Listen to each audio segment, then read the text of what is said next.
He won. The world watched. The jury spoke. The courtroom erupted. And Johnny Depp, battered, humiliated, and dissected by millions, walked away with a legal victory that was supposed to mark the end of it all. But it didn't.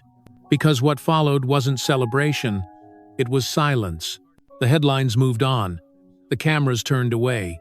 The world had gotten its spectacle, and now it was done with him. But Johnny wasn't done. Because what no one saw, what no one asked, was this.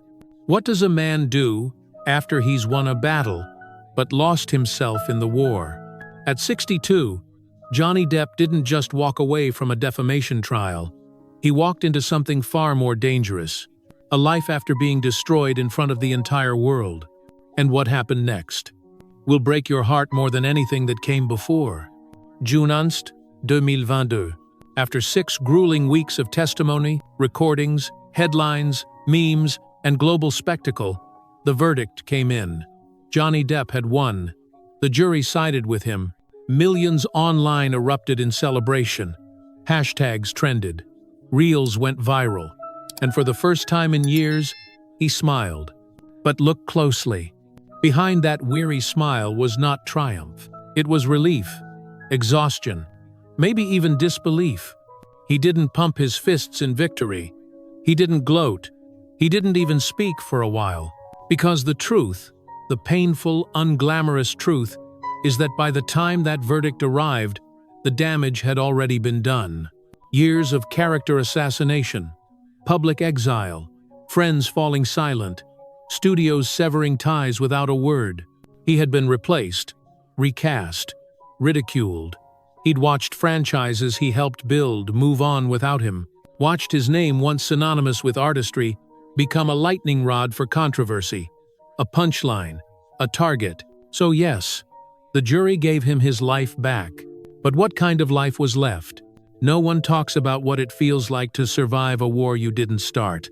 To stand on the ashes of your old self, knowing that even though the world has moved on, you're still there sifting through the rubble, trying to remember who you were before they tried to erase you. When Johnny walked out of that courtroom, he didn't return to a red carpet. He didn't walk into a movie set. He boarded a plane to England to play music. No press, no parade, just strings, chords, and silence. Because the battle was over, but the bleeding hadn't stopped.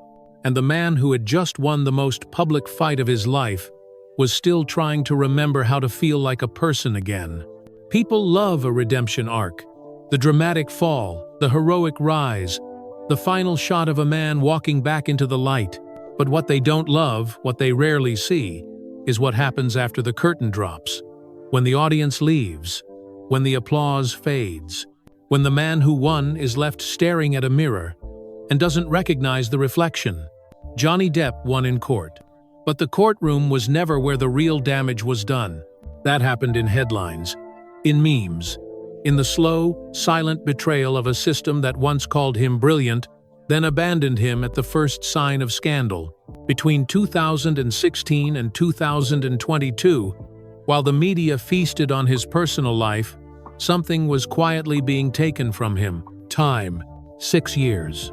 6 years without the roles he would have chosen. 6 years without the characters he could have created. 6 years of whispers louder than facts. Of accusations echoed more than truth. Time. For a man in his 50s navigating one of the most ageist industries in the world is not just a number, it's oxygen. It's opportunity. It's legacy. And it was slipping through his fingers. He watched younger actors take the spaces he once filled, watched scripts disappear before they reached his door, watched the industry he helped shape move forward as if he had never existed at all. Even more painful, he couldn't protect his children from it. Lily Rose and Jack didn't just lose a father to scandal, they lost privacy, peace, and the simple right to not be dragged into a world that never asked for their permission. Depp had always been fiercely private. He built walls to shield those he loved, but this war tore them down. So when he won, yes, it meant something. It meant the world had heard him. It meant he was no longer legally branded a monster. But by then, what had already been taken couldn't be returned. Not the years, not the trust, not the silence, and maybe not the man he used to be. There's a strange kind of silence that comes after chaos. Not peace, not healing, just absence. After the verdict, after the social media frenzy, after the last headline lost its heat, something eerie happened. The world left. Not maliciously, not angrily, just indifferently. The same people who screamed "Justice for Johnny" moved on to the next drama. The same networks that broadcast every second of his trial replaced him with the next shiny disaster. The outrage engine doesn't pause, it pivots. And Johnny? He was no longer trending, but he was still broken. For years, the public had consumed his pain like entertainment. His text messages had been memes. His courtroom tears had been clipped, edited, and stitched into TikToks. His humiliation had become content. And now, when the fight was over, when he finally had something close to justice, no one wanted to stay for the healing. Because healing is quiet. Healing is slow. Healing doesn't trend. Johnny Depp walked out of a Virginia courtroom into a vacuum. No red carpet waited. No studio made an offer. No industry figure welcomed him back with open arms. He wasn't the villain anymore, but he wasn't the hero either. He was just there, existing. And in that silence, a harder truth began to take root. The world never really wanted to save him. It only wanted to watch him burn. Because watching someone fall makes people feel powerful. It feeds something dark, something ancient. But watching someone recover, that takes patience, compassion, empathy. Things our culture doesn't always value. So Johnny disappeared. Not because he was hiding, but because he finally realized the noise had never been real. The cheers, the outrage, the praise, they were all echoes of strangers who would forget him the moment the feed refreshed. And in that silence, something terrifying and liberating began to grow. For the first time in decades, Johnny Depp wasn't being watched. He wasn't being sold. He wasn't being anything. He just was. Alone. Exhausted. Free?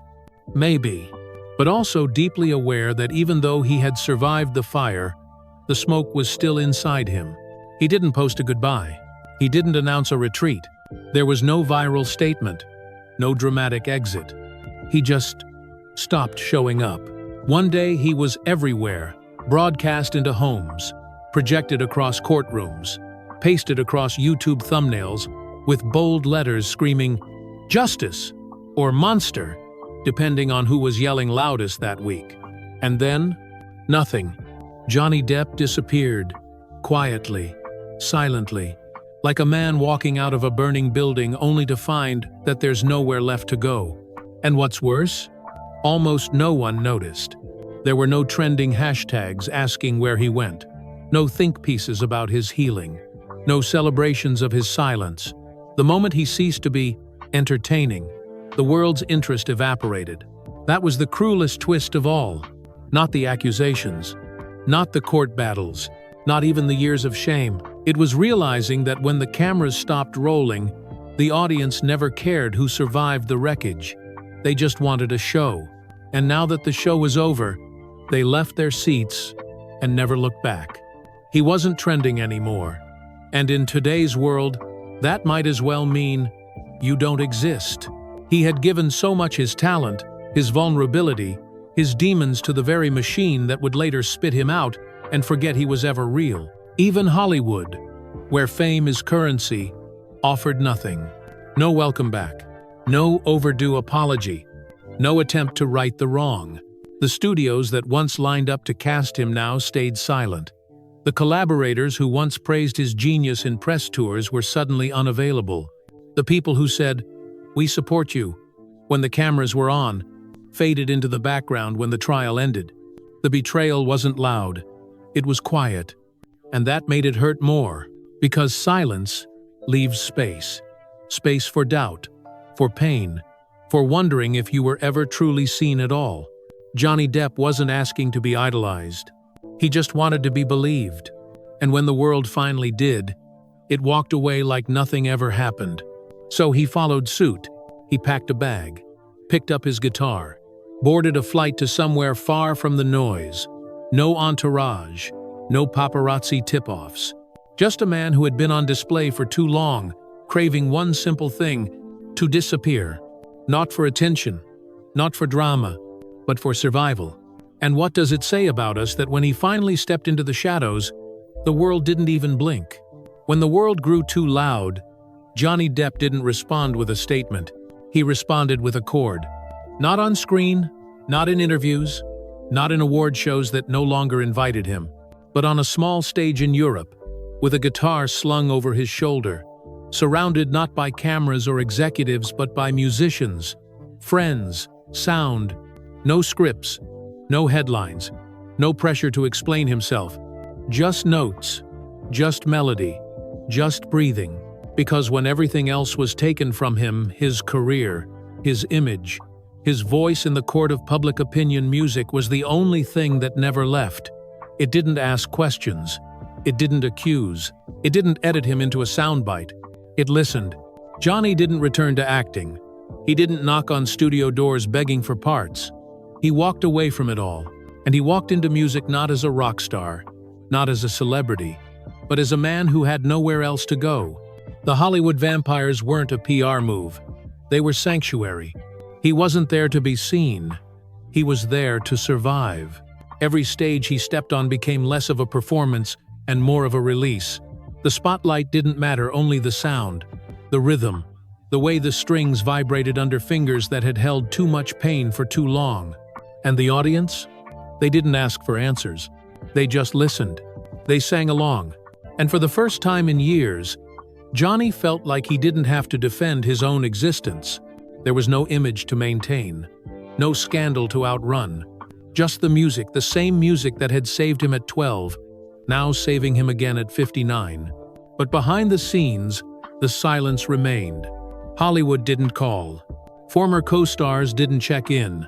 Media outlets who once stalked every inch of his trial had no interest in his concerts, his healing, or his return to simplicity. He wasn't clickable anymore. He was just human. And in this world, being human doesn't trend. So he kept playing. From city to city, country to country, small shows, smaller crowds, the kind of performances that weren't meant to revive a career, but to keep a soul from slipping away. Because even if the world had walked away, music never did. And sometimes, that's all you need to stay alive. The thing about being famous is that people start to think you don't bleed, that if you wear designer clothes, walk red carpets, sign autographs under golden lights, then nothing inside you can truly be broken. But Johnny Depp was broken, and he had been for a long time. So when the cameras left, and the work dried up, and the people stopped pretending to care, Johnny did something almost no one expected. He didn't fight for a comeback. He didn't write a tell-all book. He didn't launch a redemption tour. He left. He left the country, left the headlines, left the ghost of who he used to be. And he found something he hadn't known in decades. Silence. Not the lonely kind. The healing kind. In a small village in the south of France, tucked between fields and vineyards, Johnny Depp began again, not as an actor, not as a celebrity, not as a myth, but as a man. No stylists, no handlers, no press junkets, just soil, paint, strings, wind.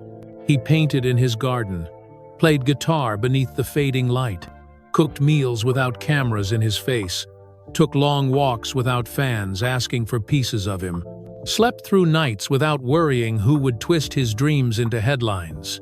He wasn't Johnny Depp there. He was just Johnny, and for the first time since childhood, no one asked him to perform. That's the part no one talks about. Not in interviews, not in award speeches, not in documentaries. The quiet that comes after the collapse, the beauty of irrelevance.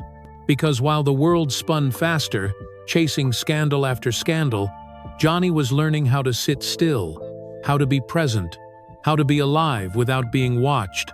He didn't want to be seen anymore. He wanted to be real. And it was in that foreign land, on the other side of fame, where he began to understand something profound. He was never meant to belong to the public. He was meant to belong to himself. And no matter how many roles he'd played, how many millions he'd earned, how many trials he'd survived, he had never truly known what that felt like until he vanished.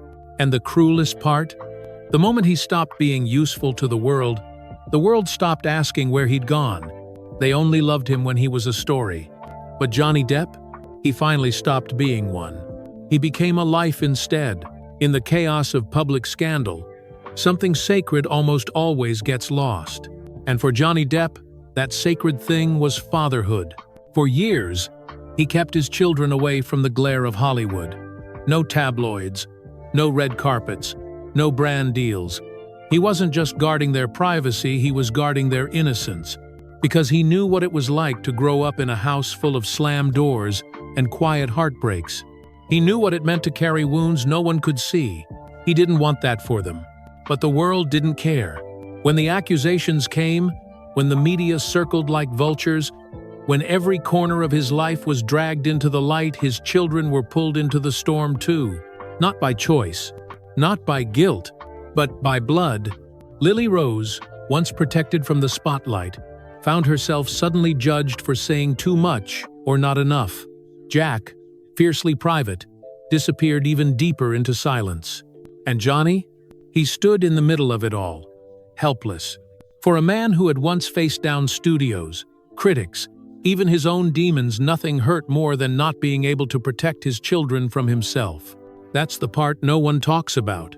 Not the hit to his career, not the loss of contracts, not the canceled movies, but the moments he saw the headlines with their names next to his, the quiet dinners that became quieter, the silence from those he loved most, not out of cruelty, but confusion, fear, maybe even pain. He never blamed them.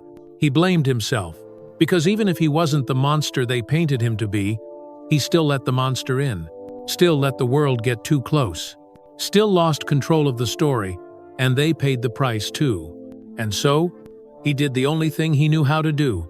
He pulled back. He became the quiet protector again, watching Lily Rose rise on her own terms, letting Jack vanish into his own privacy, never using them to rebuild his image, never asking them to speak for him, never demanding they choose sides. He let them go, to keep them safe, and in doing so, he stood alone. Not because they abandoned him, but because he understood something no fame could teach. Sometimes being a good father means being a distant one, watching from the sidelines, silently carrying the guilt, loving them louder than any headline could print, but only in ways the world would never see. And if that meant being forgotten, then so be it. Because Johnny Depp had been many things in his life. A teen idol, a pirate, a pariah. But the one role he refused to fail at, even if no one was watching, was being a father. Even if it meant doing it in the shadows. There was a time Johnny Depp would have done anything for the work. He slept on floors, took roles no one wanted, transformed himself over and over again, not for applause, but for truth, to find pieces of himself in people no one else dared to play. But that man is gone, not buried, not broken, just done. Because after everything, after the studios dropped him without a phone call, after Disney erased him from the franchise he helped build, after producers and peers stayed silent during his darkest hours, Johnny Depp didn't just feel betrayed, he felt disposable. Like all the years he gave, all the millions he made for them, all the versions of himself he poured onto screen, meant nothing. And when the verdict cleared his name, when his reputation was technically restored, Hollywood didn't apologize. They didn't reach out. They didn't offer roles. They moved on, as if he'd never been there, as if he hadn't once been the most bankable, most beloved, most transformative actor of his generation. And in that silence, Johnny saw something very clearly for the first time in his life. Hollywood had never truly loved him. It loved his mystery. It loved his marketability. It loved the myth of him, but not the man. Not the complicated, wounded, aging man who didn't play the game the way they wanted. Not the artist who refused to be neat, or obedient, or PR-friendly. So he stopped waiting, stopped hoping, stopped auditioning for forgiveness from an industry that never deserved him in the first place. He turned down roles, declined interviews, stepped out of conversations about returning, because he knew there is no real return, not to the person you were, not to the system that broke you, not to the dream that became a nightmare. Hollywood didn't close its doors to him. He walked out of them first. And that choice, quiet, painful, irrevocable, wasn't made in bitterness. It was made in clarity. He no longer wanted to prove anything, no longer needed to be seen, no longer measured his worth by awards or opening weekends. Because the truth is, Johnny Depp had already given Hollywood the best of him. And now, he was finally ready to keep the rest for himself. There was no fanfare, no explosive trailer, no Oscar campaign, no major press run, just a still image. Johnny Depp in powdered wig and royal robes, staring out from behind the eyes of a fallen king. Jean du Barry, his first film role after the storm. And it wasn't made in Hollywood. It wasn't even made in English. It was French, foreign, soft. And somehow, it made perfect sense. Because Johnny Depp's return to cinema was never going to be loud. He had already lived through enough noise to last a lifetime. This wasn't a comeback. It was a quiet exhale. Jean du Barry didn't cast him because of scandal or nostalgia. It cast him because he was right for the part. Because behind the tattered legend was a man who understood what it meant to be powerful, adored, and ultimately cast aside. Playing King Louis XV was less of a role and more of a reflection. The monarch in decline. The man surrounded by luxury but drowning in loneliness. The figure revered and resented in equal measure. The silence behind the silk. For Johnny, it was like looking into a mirror, and he didn't perform the character. He wore it, carried it, breathed it. Not with drama but with weariness, with subtlety, with the kind of vulnerability that doesn't beg to be seen, but dares to be honest. The film premiered at Cannes. He walked the red carpet with his head high, silver hair slicked back, a new softness behind the eyes that once carried fire. And when the standing ovation began, it wasn't thunderous. It was sacred, as if the room understood that they weren't just clapping for a performance. They were clapping for survival. He didn't cry. He didn't bow. He just stood there, still, present, whole. And maybe for the first time in years, Johnny Depp wasn't standing as a defendant or a headline or a punchline. He was just an artist again. But not for them, not for reviews, not for redemption, for himself. Because in the end, he didn't return to win back the world. He returned to reclaim something far more fragile, his place in it. After Jean du Barry, the world tilted its head. People began whispering again, this time not in disgust, but in curiosity. Is he back? Is this a comeback? Can we love him again? For years, they had consumed him like a tragedy. Then they discarded him like a broken object. And now, seeing him quiet, older, distant, but still there, they wanted to look back. Not out of guilt, out of nostalgia. Because there's something irresistible about watching someone survive what you thought would destroy them. It makes you feel absolved, as if your forgetting never mattered. As if watching him suffer from a distance was never complicity but just timing. The internet lit up. Johnny Depp looks incredible. Johnny Depp finally free. Hollywood owes him. But if you looked at him, really looked, you'd realize he wasn't looking back. He didn't speak of revenge. He didn't post cryptic captions. He didn't call out names. He simply moved forward, step by step, day by day, away from the noise that once devoured him. He had nothing to prove, and even less to retrieve. He had outgrown the pedestal, outlived the punishment, outlasted the press, and in doing so, something inside him had shifted permanently. Because when you've been broken in public, pieced back together in private, and painted a villain before being vindicated, you stop living for the crowd. He no longer wanted their love, not because he hated them, but because he had learned it was never really love. It was fascination, projection, ownership. They wanted a version of him that no longer existed, the eyeliner rebel, the mischievous pirate, the misunderstood artist, but that man had died, quietly, somewhere between the courtroom doors and the lonely hotel nights filled with silence no camera could capture. And in his place stood someone gentler, quieter, older, real. Someone who had watched the world turn its back and chose not to return the gesture, but also not to forget, because forgetting would be a lie. So he remembered, not with anger, but with distance, a respectful detachment that said, "You had your chance to stand with me, and you chose spectacle over truth. Now, he walks roads they don't follow, sleeps in places they don't name, smiles in photographs he doesn't post. And when people say, he's back, they misunderstand something vital. Johnny Depp didn't come back. He left. And what they're seeing now is not his return. It's just the echo of someone they never really knew finally becoming visible when he stopped needing to be seen. People love the idea of a comeback.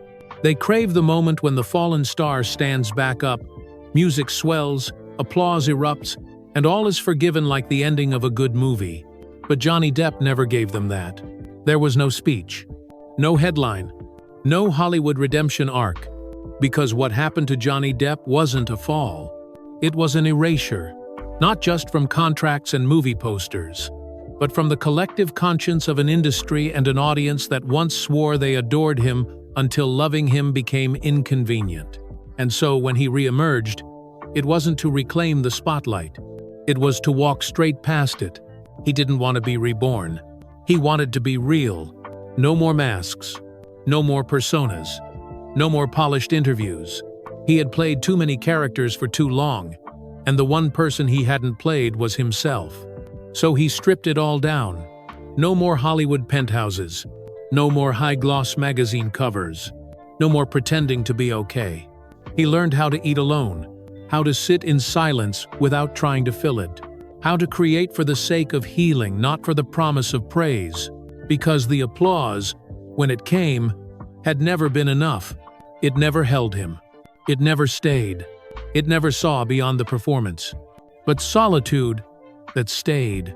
And in that solitude, he began to ask questions no agent had ever prepared him for. Who am I when no one's watching? What if I never act again? What if this quiet life is the truest role I've ever played? He started answering not with words, but with choices. He said no to films that didn't speak to him. No to interviews that wanted him for ratings. No to people who only returned after the verdict came in.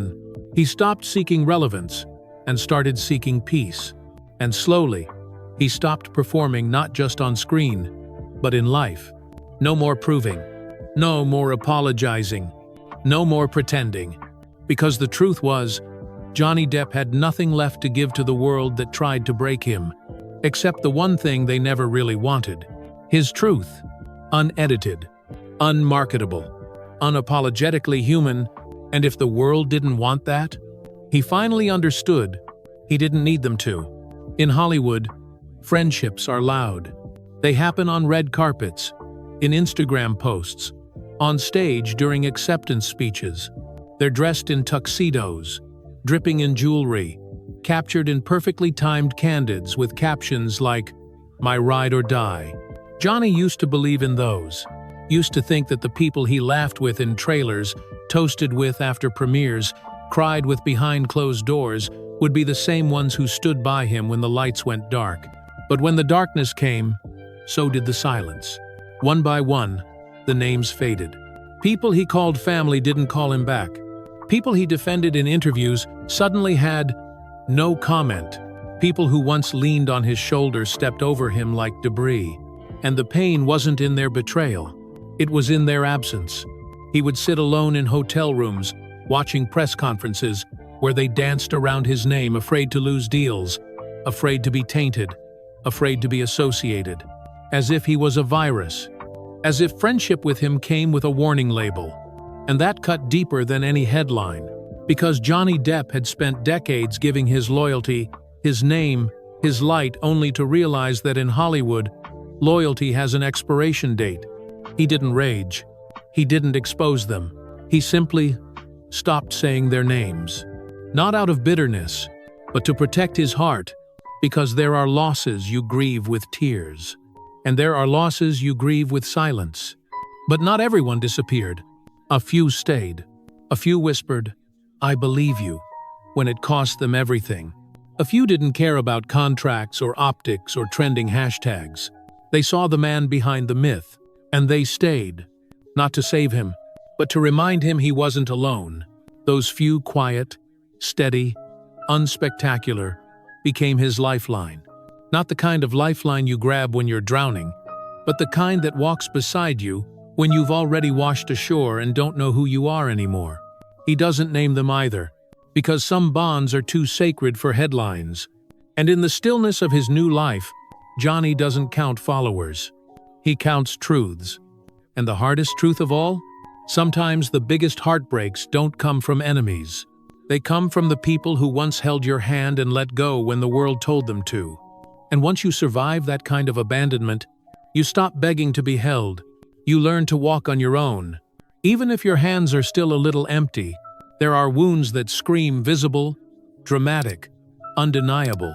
Then there are wounds that whisper, that don't bleed, don't bruise, but burrow under the skin and change you forever. After the trial, the headlines stopped. The memes faded. The crowd moved on. But Johnny didn't, because the real damage wasn't in the accusations. It was in what those accusations made him believe about himself.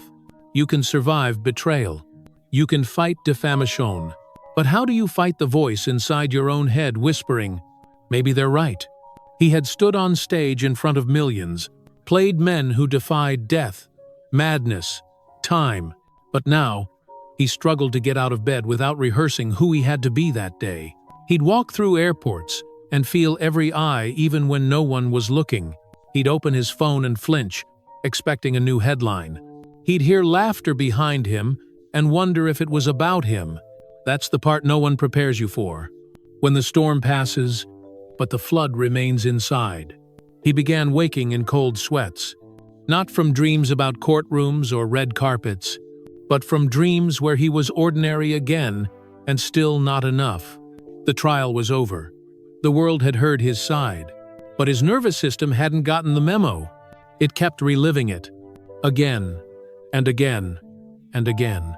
He tried therapy, tried meditation, tried getting lost in the music, the French countryside, even in wine. But trauma doesn't care where you are.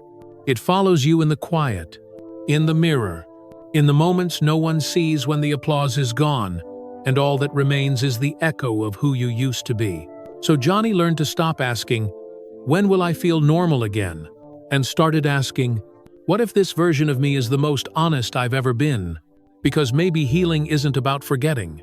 Maybe it's about learning how to carry what broke you, without letting it break what's still left. When the world turned its back, music didn't. It didn't ask for proof. It didn't demand a statement. It didn't wonder if he was still marketable. Music just waited. Patient, steady, unconditional. Long before he was Jack Sparrow, or Edward Scissorhands, or the guy from the headlines. Johnny Depp was a guitarist. Before fame found him, strings did. In motel rooms, on sidewalks, at 2 a.m. when the world was asleep, but he couldn't be. So when the lights of Hollywood dimmed, he didn't reach for a script. He reached for a guitar. Not to perform, not to be seen, but to feel. To remind himself he was more than the story being told about him. With the Hollywood vampires, he wasn't Johnny Depp, the comeback case. He was just Johnny, the quiet guy in the back of the stage, eyes closed, fingers speaking louder than any headline ever could. He played with Alice Cooper, with Joe Perry, with musicians who didn't need him to explain anything, who didn't care about paparazzi or publicists, only rhythm and truth. On stage in Europe, something shifted. The crowd didn't scream his name. They listened, not to the myth, but to the man. There were no teleprompters, no PR teams, just strings, vibration, rawness. And in those moments, he wasn't fighting to clear his name. He was remembering he had one. Music didn't heal him overnight. It didn't erase the betrayal or the lawsuits, or the echo of laughter from people who once called him brother. But it gave him space to breathe, to exist, to return, not as a star, but as a soul still capable of harmony. Because while the world kept asking, "What happened to Johnny Depp?" music never stopped saying, "You're still here." He never said it out loud, never stood on a podium and announced, "I'm done with Hollywood." But his silence was louder than any press release. No comeback tour, no tell-all book, no Vanity Fair cover with dramatic captions about redemption. Instead, he said it with absence, with the roles he didn't take, with the premieres he didn't attend, with the franchises he didn't return to even when they came knocking. Because after everything, he owed nothing to the machine that once chewed him up for sport.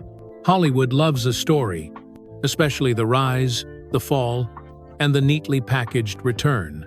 But Johnny refused to play that part. He didn't want to be a symbol of survival in their narrative.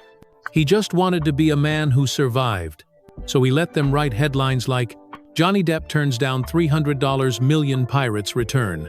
No major studio deals in sight." They called it a fall. But Johnny knew better. It wasn't a fall. It was a walk away from a system that profited from his pain, then ghosted him when he became inconvenient.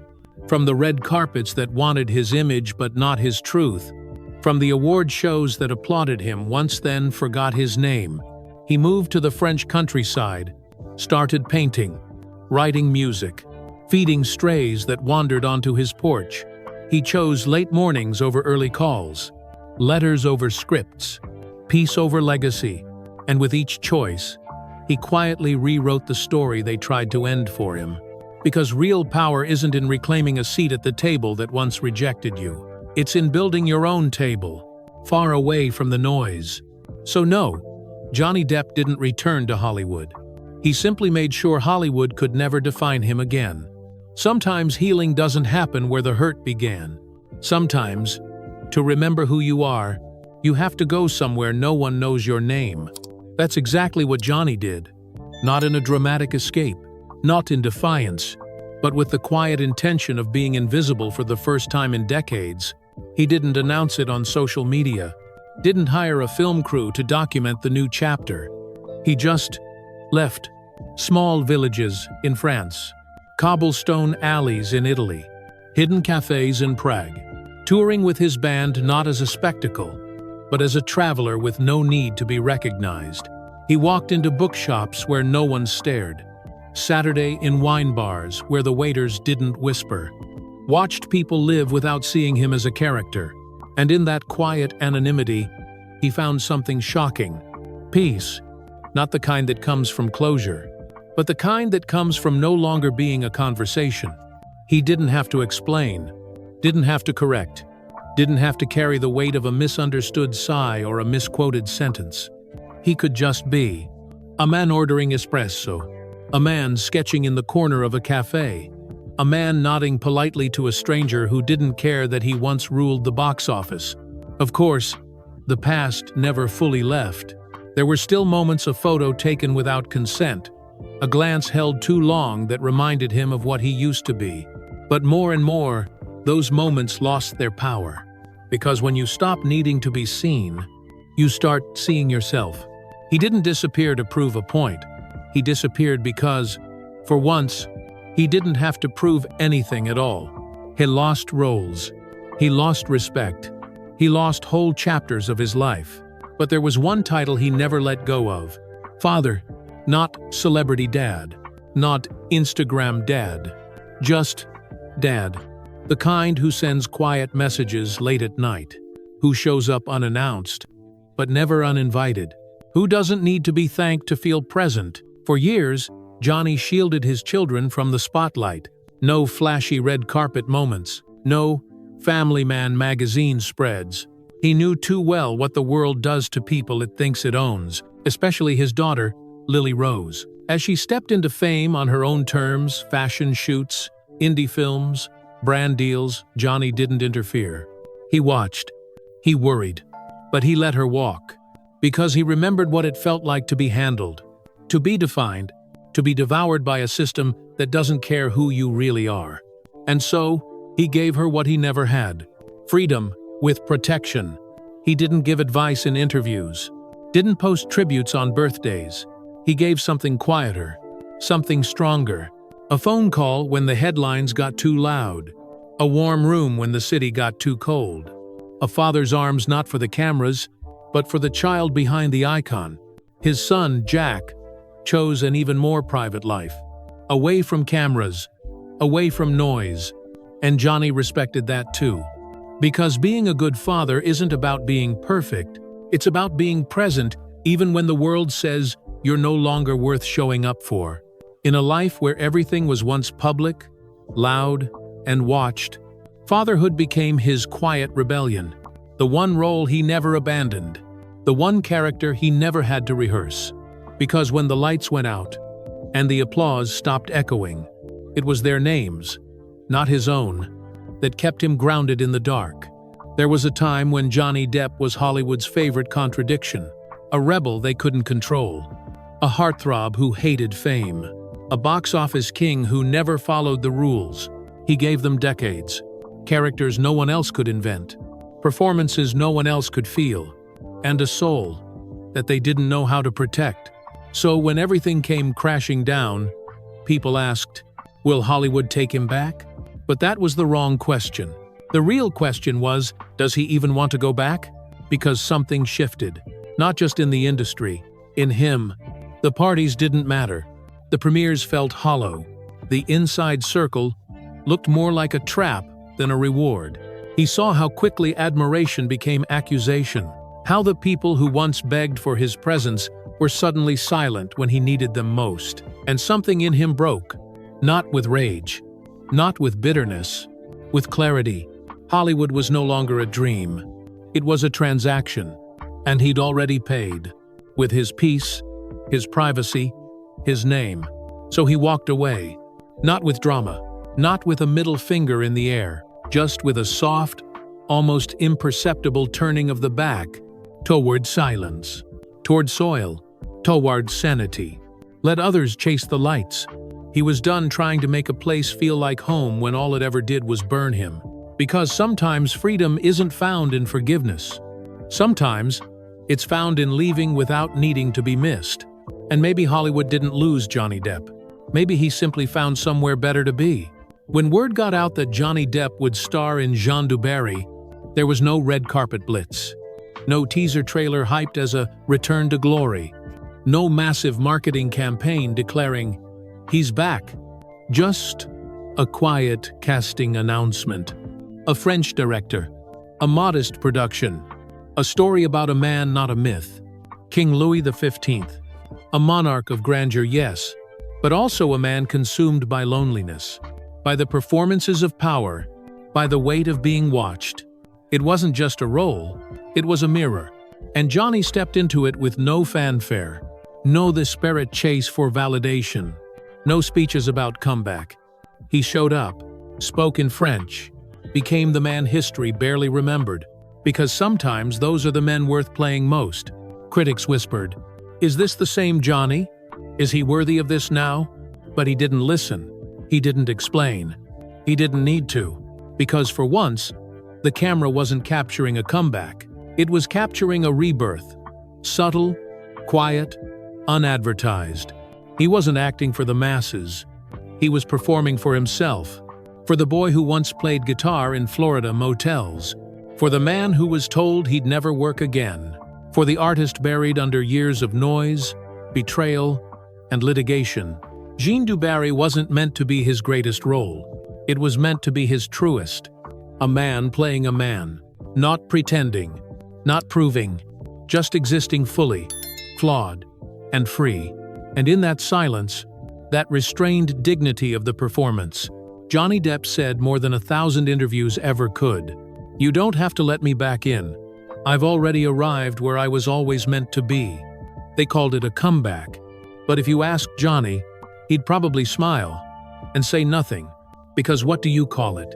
When a man walks out of the ashes not with triumph, but with a quiet nod to no one, he wasn't looking to be adored again. He wasn't counting how many stood and clapped. He wasn't chasing the moment. He had already had a lifetime of them. Moments that made millions, that filled tabloids, that broke records and broke him. So when the cameras rolled on Jean Dubarry, it wasn't about being seen. It was about being still. No layers of performance, no publicist-approved redemption arc, no press junkets with polished quotes. Just art, just breath, just silence that didn't demand to be filled. Fans called it his return. But he never really left. He was just wandering, searching for something that couldn't be found in box office numbers or critic stars.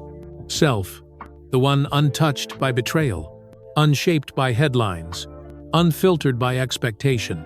So no, he didn't come back to reclaim anything. He came back to redefine everything, to remind us that not every fall needs a rise, that not every wound needs applause to heal, that not every man who disappears is lost. Sometimes, he's just finally free. There was a verdict. There was a settlement. There were headlines screaming, "Depp wins!" But none of that mattered. Not really, because the real courtroom wasn't in Fairfax, Virginia. It was inside him, where the witnesses were the sleepless nights. The cross-examinations came from his own guilt, and the jury was silence. A silence that followed him everywhere, that asked the hardest questions when the cameras were gone. Are you still him? Will you ever be again? Do you deserve peace? He walked through that fire, alone, charred, but not consumed, because what he found on the other side wasn't justice. It was self-possession, a peace no judge could grant, a freedom no verdict could write, a rebirth no script could capture. Johnny Depp didn't return to Hollywood. He returned to himself, and in doing so, he reminded all of us that even when the world watches you fall, even when it celebrates your pain, even when it forgets the real you can still rise, not in flames, but in silence, not to reclaim a throne, but to stand fully in your truth, unapologetic, unpolished, and finally, undefeated.